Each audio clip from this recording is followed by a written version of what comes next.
Rasamu adalah doa yang sesungguhnya. Hampir setiap orang pernah berdoa dengan tujuan tertentu, di mana setiap manusia berharap doanya cepat dikabulkan oleh Sang Maha Kuasa. Dalam kenyataannya, doa ada yang cepat terkabul, ada yang lambat, bahkan tidak sedikit yang tidak terkabul meskipun telah berdoa dengan sungguh-sungguh setiap hari. Mengapa doa-doa kita yang kita panjatkan sehari-hari ada yang cepat terkabul, ada yang lambat bahkan tidak terkabul? Bagaimana cara agar doa-doa kita mudah dikabulkan? Sebenarnya sunatullah atau hukum alam berlaku untuk semua makhluk hidup yang ada di alam semesta ini. Agama datang memberikan panduan-panduan bagaimana menyelaraskan hukum yang berlaku di alam semesta agar manusia bisa bersinergi dan memanfaatkan energi yang disediakan oleh alam. Namun, pesan-pesan yang disampaikan ajaran agama hanya berdampak sebagian besar pada tataran ritualitas semata pada sebagian pemeluknya, tanpa memahami makna sesungguhnya dari inti ajaran tersebut. Seperti ajaran tentang berdoa, kebanyakan dari kita doa hanya dijadikan ritual belaka, sehari-hari hanya seperti membaca teks tanpa didasari makna yang mendalam. Ketika kita berdoa, sebenarnya kita sedang memancarkan sebuah frekuensi ke alam semesta, dan yang direspon alam semesta bukan ucapan yang keluar dari mulut kita, namun perasaan kita. Jika hanya perasaan susah, mengeluh, dan lain sebagainya.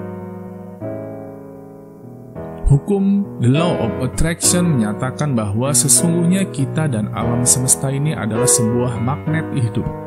Diri kita adalah sebuah unit medan magnet yang terlingkupi oleh medan magnet yang lebih besar, yaitu alam semesta. Kita dan alam semesta ini hidup di dalam sebuah sistem magnetisme alam. Dan sebagaimana magnet, maka ada dua kekuatan utama dari sebuah magnet, yaitu kekuatan daya tarik dan daya tolak.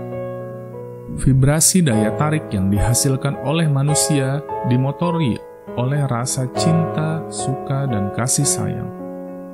Sedangkan vibrasi daya tolak bertumpu dari getaran rasa benci, marah, dendam, kecewa, pesimis, dan lain-lain. Getaran yang bersumber dari alam rasa inilah yang sebenarnya menggerakkan mekanisme loa, dan bukan getaran yang bersumber dari pikiran, yang mana getaran perasaan kita mempunyai kekuatan 5.000 kali lebih kuat dari getaran pikiran. Itulah sebabnya walaupun Anda berpikiran positif, sukses, kaya raya, dan lain sebagainya, tetapi bila perasaan Anda menyatakan yang sebaliknya, maka yang terjadi adalah apa yang Anda rasakan oleh perasaan Anda, dan bukan apa yang ada di pikiran Anda. Rasa apapun yang ada pada diri kita akan menimbulkan efek nyata pada tubuh dan nasib. Rasa benci yang kita simpan akan membuat tubuh tidak sehat, akan ada hambatan dalam hidup, dan juga akan menarik alam dan orang lain membenci kita beserta tambahannya.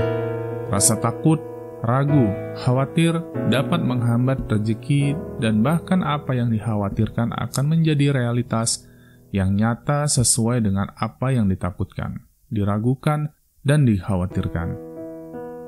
Rasa dendam dan stres yang kita simpan dalam hati akan membuat lebih cepat tua dan banyak rintangannya, dan juga akan menarik alam dan orang lain menjadi dendam kepada kita. Rasa stres juga akan kembali beserta tambahannya. Rasa cemas akan membuat sakit, dan alam akan mewujudkan rasa cemas itu menjadi realitas. Rasa percaya diri akan membawa keberhasilan. Rasa sayang akan membawa kedamaian ke sekeliling dan juga menarik alam dan orang lain memberi rasa sayang kembali kepada kita bahkan lebih besar. Rasa damai sejahtera akan membuat awet muda tubuh menjadi semakin sehat.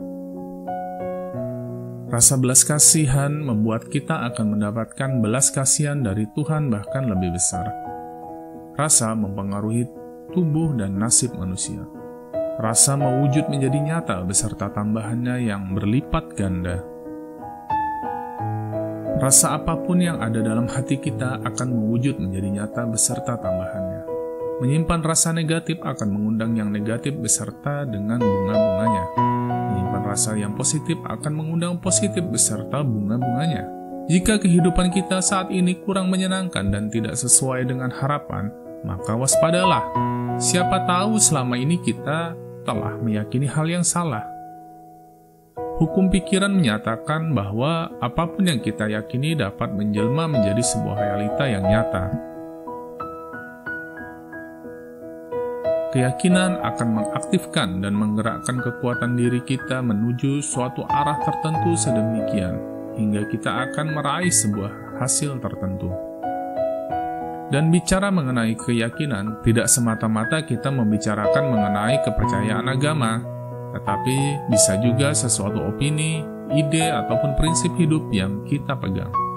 Repetisi atau pengulangan juga adalah suatu bentuk sugesti hipnotis yang akan membentuk program pikiran di dalam pikiran bawah sadar kita, dan untuk kemudian program pikiran ini akan mengendalikan kita dalam berkata, bersikap, dan juga berperilaku.